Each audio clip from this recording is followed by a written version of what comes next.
ইচ্ছা করলে অন্য অনেকের মতো আমার বাবা আমাদেরকে নিরাপদে বিদেশে পাঠিয়ে দিতে পারতেন। সেই সুযোগও আমাদের ছিল, কিন্তু সুযোগ থাকা সত্ত্বেও আমার বাবা মা শুধুমাত্র আমাদের নিরাপদ রাখতে স্বার্থপরের মতন আমাদেরকে বিদেশে পাঠিয়ে দেননি।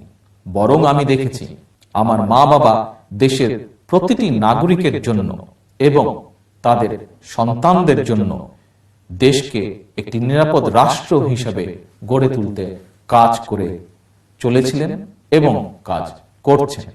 আমাদের প্রিয় নেতা মুক্তিযোদ্ধা জিয়াউর রহমান বিদেশে বাড়ি করেননি।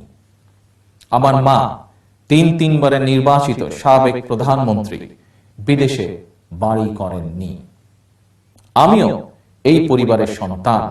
আমি মনে প্রাণে পারিবারিক আদর্শকে ধারণ করি, লালন করি। বিদেশে বাড়ি নেই আমারও। আমিও কখনো বিদেশে বসত গড়ার চিন্তাও করিনি। আমি বাংলাদেশে জন্মেছি, বেড়ে উঠেছি বাংলাদেশের আলো বাতাসে, বাংলাদেশের জনগণের ভালোবাসায়।